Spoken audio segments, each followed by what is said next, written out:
Bonjour à toutes et à tous. Dans cette vidéo, on va répondre à la question comment faire du yoga et des exercices tout court pour protéger nos articulations, pour réellement les protéger. Okay? Parce qu'il y a beaucoup de choses qu'on pense bien faire pour nos articulations, tandis que ça ne l'est pas. Donc, on va compléter cette phrase peut-être un peu choquante pour certains. Les étirements tuent les articulations, mais là, sauve les articulations. Donc, je vous expliquerai c'est quoi ce dans cette vidéo. Avant qu'on commence, un petit sondage. Je suis tombée sur un article extrêmement intéressant avant de filmer cette vidéo. C'était une étude réalisée en Allemagne en 2019 qui a inclus 1702 participants, donc c'était toutes les personnes qui pratiquaient du yoga. Et le but de l'étude, c'était de déterminer le pourcentage parmi ces personnes-là qui pratiquaient le yoga, donc le pourcentage des personnes qui ont déjà eu une blessure ou une douleur à cause de vraiment directement relié à leur pratique de yoga. Et selon vous, quel était ce pourcentage? Je vous donne 3 choix de réponse, 5%, 10% ou 20%. Je vous donne la réponse très bientôt. Et nous, on continue avec le sujet du jour. Donc, levez la main. Qui parmi vous a des problèmes d'articulation? Moi, la première. Mes poignets, quand je bouge mes poignets, c'est un spectacle de castagnettes. Pendant très longtemps, il y a quelques années, quand je faisais des randonnées, quand je courais, mes genoux me faisaient mal, je n'arrivais plus, la descente surtout, c'était horrible, toutes ces douleurs que j'avais dans mes genoux, donc je devais même pratiquement, pendant un certain temps, arrêter complètement de faire des randonnées à cause de ça, et pourtant c'était quelque chose de tellement important pour moi. Les postures de yoga qui nécessitent un appui sur les poignets pendant très longtemps, pour moi, c'était une réelle souffrance. Donc, les chiens tête en bas, table en équilibre, la planche, un appui sur les mains. On oublie ça. J'ai une scoliose, j'ai de l'hyperlaxité pratiquement partout au niveau de mon corps. Et le pire avec tout ça, c'est que pendant une très longue période, je faisais une chose que je pensais en fait que c'était une excellente chose pour mes articulations, que ça aiderait à les rendre plus fortes, de les protéger. Mais au final, cette chose-là, ça les détruisait à petit feu et ça ne faisait qu'aggraver ma situation. Vous avez probablement une idée au sujet de c'est quoi cette chose, mais avant tout, pourquoi c'est important de prendre soin de nos articulations? Et pourquoi une douleur articulaire, c'est quelque chose qui est assez grave? En effet, les articulations, les structures, les tissus qui composent une articulation, ce sont pas les tissus qui guérissent très facilement. Donc, ça peut prendre beaucoup de temps. Et dans certaines situations, ça ne guérit juste pas du tout. Par exemple, si on parle du cartilage, le cartilage, une fois que ça s'est effacé, ça s'est détruit, c'est détruit pour de bon. Ça ne veut pas dire que c'est la fatalité. Il y a quand même des choses qu'on peut faire, mais au niveau de la structure de l'articulation, toutes les parties de l'articulation ne sont pas très bien vascularisées, forcément, contrairement à un muscle. Un muscle, quand on a une blessure au niveau d'un muscle, même si ça peut être extrêmement douloureux, évidemment, un muscle guérit quand même relativement bien. Ça prend pas tant de temps que ça, de façon générale, à un muscle de se régénérer parce que, bon, généralement, c'est quand même assez bien vascularisé, etc. Bon, sûr que les situations peuvent être variées, mais il reste qu'une articulation, ça guérit très mal. Et une articulation détruite, malheureusement, très souvent, équivaut à un corps qui est plus vieux, pas forcément plus vieux au niveau du chiffre de notre âge, mais on va se sentir dans un corps qui est plus vieux.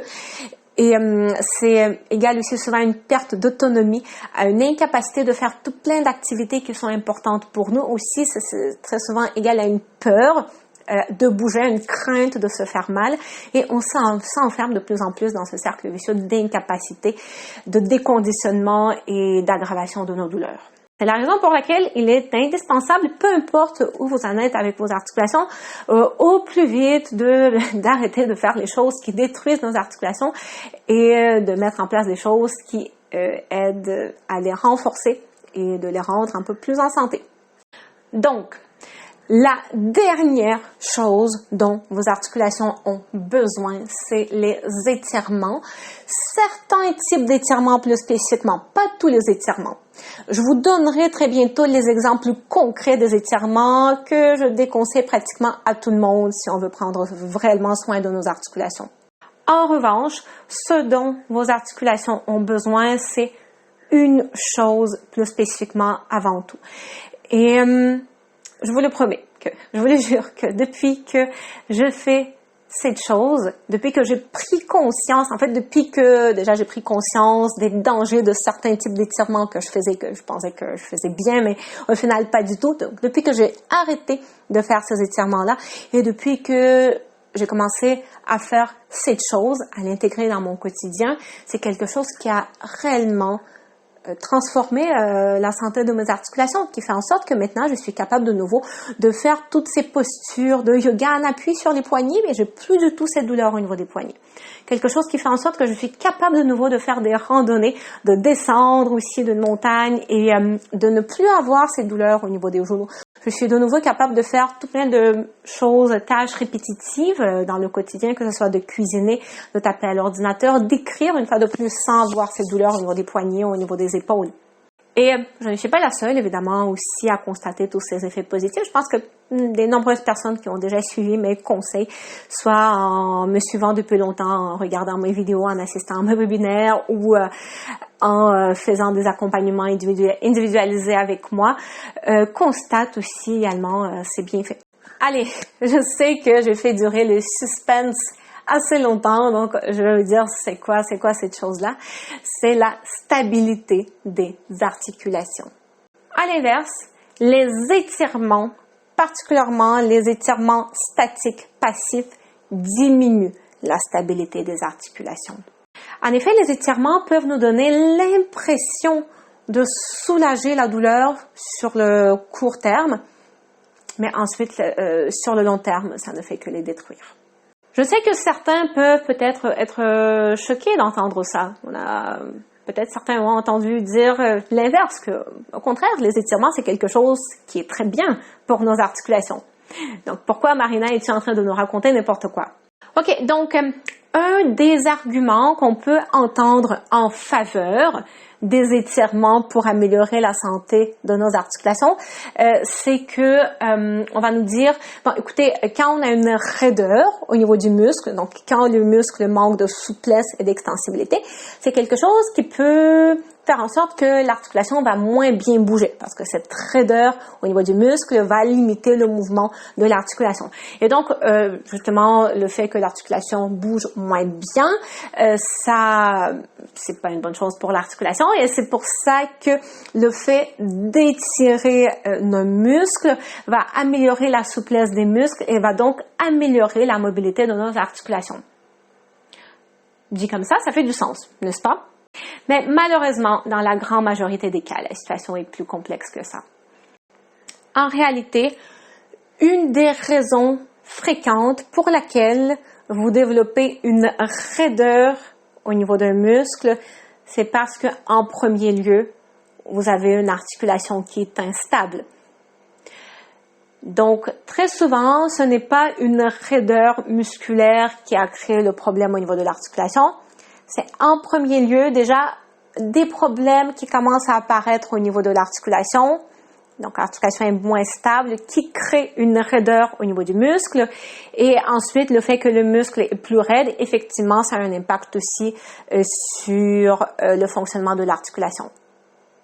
OK, donc, en gros, pratiquement pour chaque articulation de votre corps, vous allez avoir les muscles qu'on va appeler les muscles locaux et on va avoir des muscles globaux.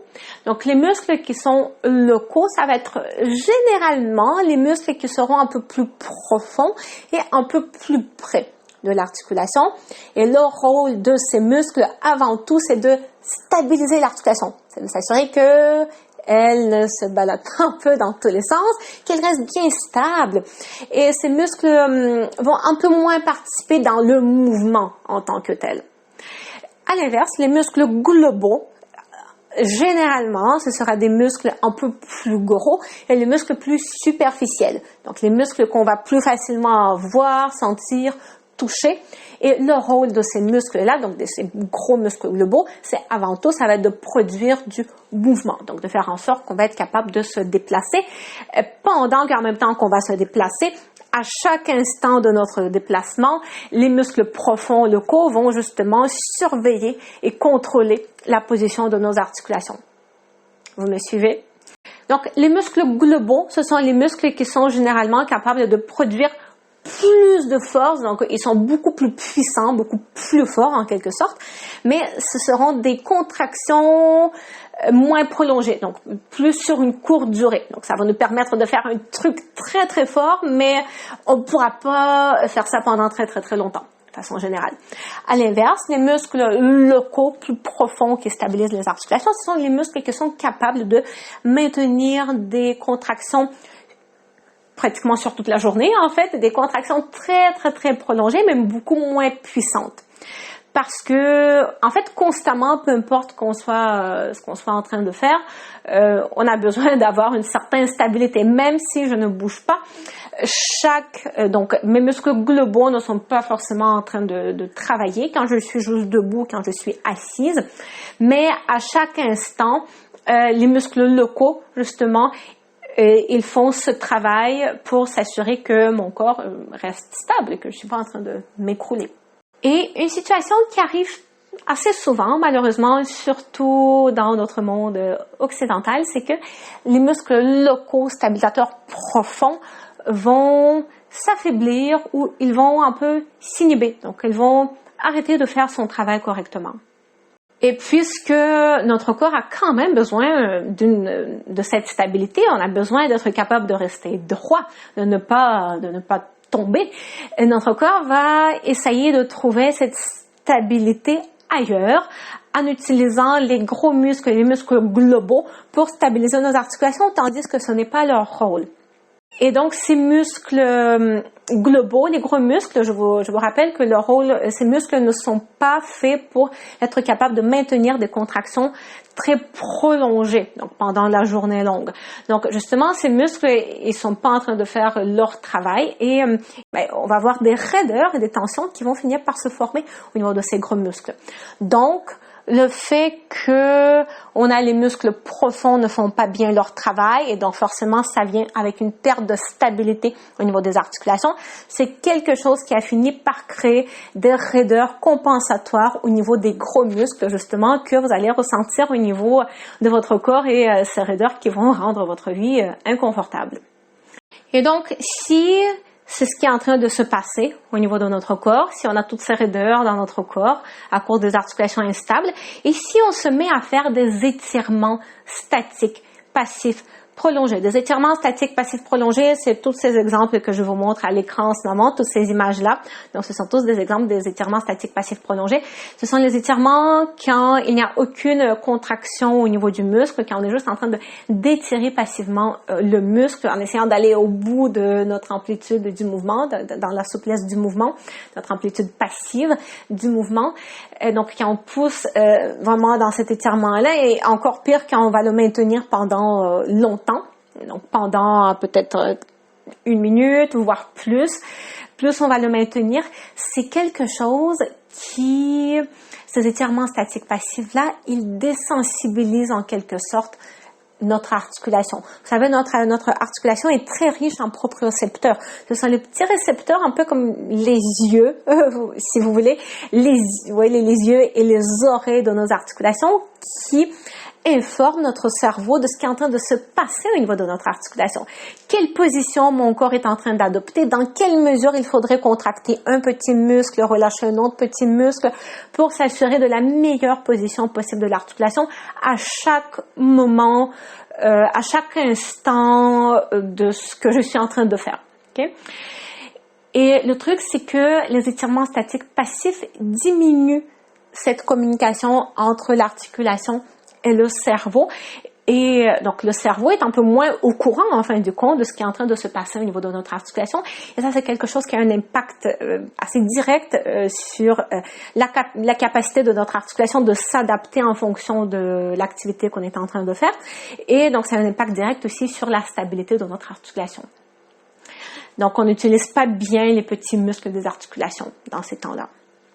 Donc, les étirements statiques passifs nous enferment encore plus dans ce cercle vicieux de articulation instable, raideur musculaire, etc.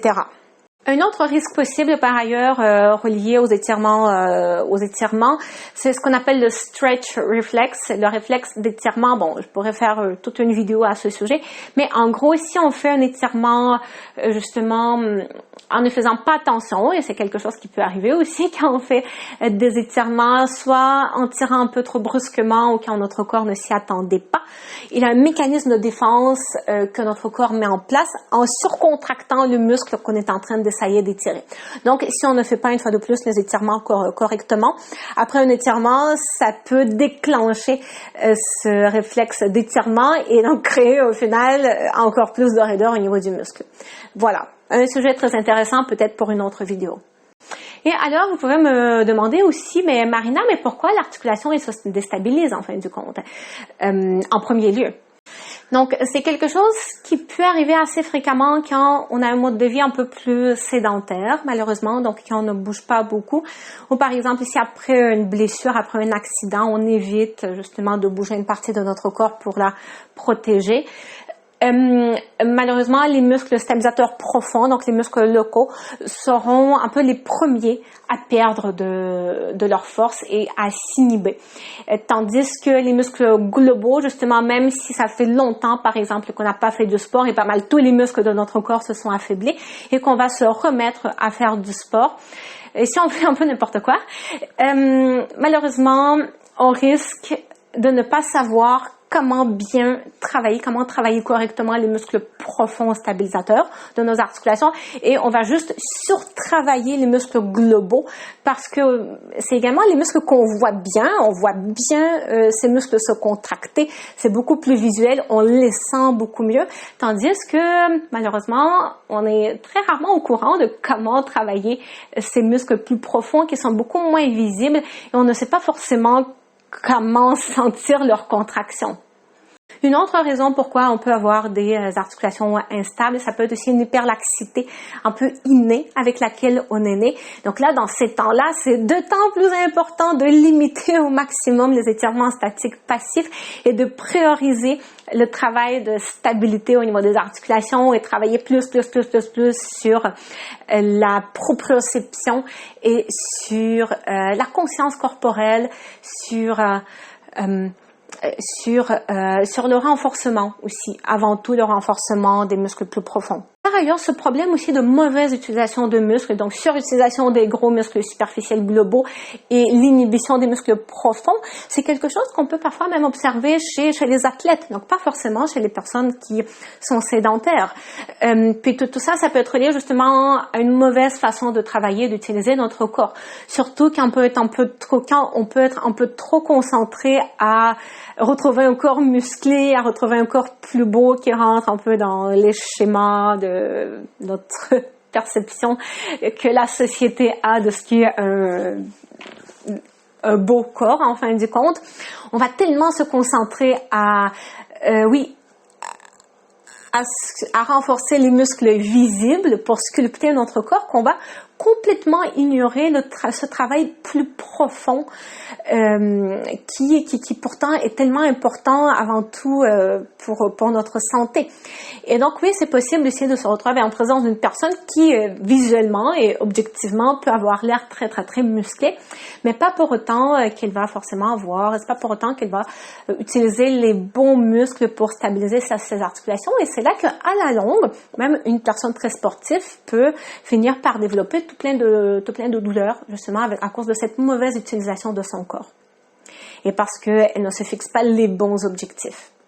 Donc, je vous dirais que parmi les étirements les plus à risque, qui risquent le plus d'endommager vos articulations, et qui sont le plus souvent mal réalisés aussi, ce serait tout ce qui va être les cambrages du dos, les exercices d'ouverture des hanches, les postures de style lotus, tous les étirements un peu excessifs de nos épaules.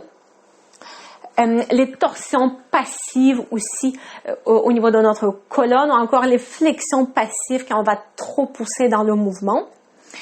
À l'inverse, il y a certains types d'étirements qui peuvent être bien aussi, ok? Je dis pas qu'il faut complètement arrêter tous les étirements. Déjà, de façon générale, on va un peu plus prioriser les étirements un peu plus dynamiques, ou encore les étirements actifs. Ça, c'est quelque chose que j'explique beaucoup sur ma chaîne YouTube. Donc, toutes ces vidéos que vous voyez apparaître dans toutes ces vidéos, je vous montre comment faire certains étirements populaires d'une façon plus sécuritaire, justement en protégeant nos articulations et en s'assurant qu'on ne pousse pas trop dans le mouvement en déstabilisant nos articulations. Et sinon, parmi les mouvements un petit peu plus doux, même dans les étirements un peu plus passifs, il y a certains étirements que j'aime bien parce que justement ce sont les étirements qui ne vont pas trop mettre de tension sur les articulations et qui vont vraiment plus permettre de travailler un peu le fascia et un peu le muscle. Donc parmi ces étirements-là, il y a la posture de l'enfant, la posture Apanasana. Ça peut être des étirements doux, mais bien fait, parce qu'il y a beaucoup de façons de mal faire ces étirements aussi. Pour les trapèzes, parfois ça peut faire du bien quand on a beaucoup de raideur dans cette région-là. Voilà, donc il y a certains étirements qui peuvent être quand même bénéfiques, mais bon, idéalement, c'est de toujours essayer de bien connaître notre corps, justement, de bien connaître nos compensations pour pouvoir choisir les étirements et les exercices qui, à coup sûr, nous seront bénéfiques et ne vont pas détruire notre corps. Pour travailler justement la stabilité de nos articulations, qu'est-ce qu'on va faire? On va d'abord apprendre à bien aligner aussi nos articulations parce que forcément, si je prends un genou qui part vers l'intérieur complètement, je dois savoir comment faire en sorte pour déjà aligner un petit peu mieux mon genou par rapport au pied. Et à partir de cette position-là, je vais apprendre à activer les muscles de mon pied, les muscles intrinsèques de mon pied et de mon genou aussi, et ça va être pareil en fait pour toutes les articulations de mon corps. On va apprendre à se concentrer sur les bonnes sensations pour s'assurer qu'on est en train de travailler effectivement les bons muscles. C'est quelque chose qui se fait par un travail de prise de conscience, donc c'est un travail physique, mais c'est aussi un travail, c'est un travail de concentration.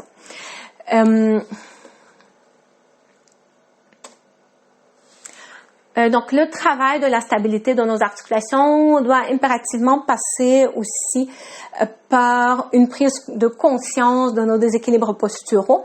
Et je vous rappelle aussi que ça, c'est quelque chose qu'on peut faire ensemble dans une session offerte qui s'intitule « Je me réapproprie ma posture ».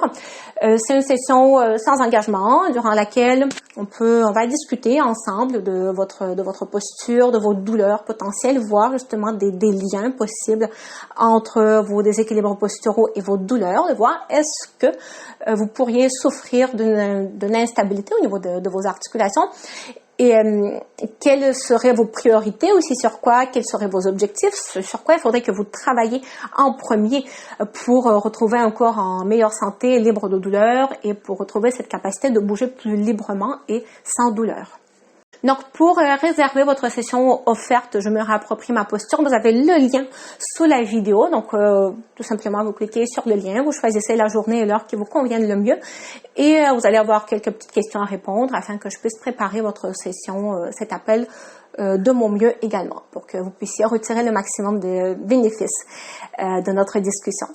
Voilà les amis, donc c'était quoi la réponse à la question que je vous ai posée au début de la vidéo pour donc cette étude qui a été menée en Allemagne, c'était quoi le pourcentage des personnes qui pratiquaient de l'e-yoga qui ont eu des blessures ou des douleurs directement reliées à cette pratique? Et la réponse, c'était 20%. Donc, une personne sur 5 s'est blessée en faisant du yoga. Et une autre chose importante aussi, c'est que 10% des personnes ont eu des douleurs qui sont devenues un peu plus chroniques. Donc, c'était pas qu'une blessure qui est arrivée dans le moment, qui a duré un couple de jours puis qui est partie. Il y a 10% des personnes chez qui cette blessure ou la douleur, elle a persisté pendant plusieurs semaines, voire plusieurs mois. Et chez la moitié des personnes chez qui la douleur est devenue un peu plus chronique, chez la moitié de ces personnes, la douleur ne s'est jamais résolue, malheureusement. Donc voilà, les amis, c'est pour ça que il faut dire que les auteurs de cette étude précisent aussi que le yoga, ça reste quand même une activité généralement beaucoup plus sécuritaire ou aussi sécuritaire que toutes les autres activités sportives. Et évidemment, dans le monde idéal, et surtout, si déjà en partant, on a des douleurs, on ne souhaiterait pas de s'en rajouter d'autres douleurs à cause de la mauvaise façon de faire des postures ou de faire des exercices. Tandis que si souvent, à l'inverse, on va se tourner vers le yoga justement pour se sentir mieux. Donc, ce serait extrêmement dommage de se créer des douleurs. Tandis que notre but, c'était justement d'aller mieux parce que déjà en partant, on avait des douleurs. Donc, c'est la raison aussi pour laquelle je vous encourage, une fois de plus, de réserver votre appel gratuit avec moi pour avoir une meilleure compréhension de ce que vous devrez faire et de ce que peut-être vous ne devriez pas faire, les choses, les mouvements, les exercices que vous devriez éviter à tout prix pour ne pas vous blesser encore plus. Okay? Donc, vous avez le lien pour réserver la session sous la vidéo. Je vous encourage également de vous abonner à ma chaîne YouTube si vous n'êtes pas déjà abonné et on se voit très bientôt.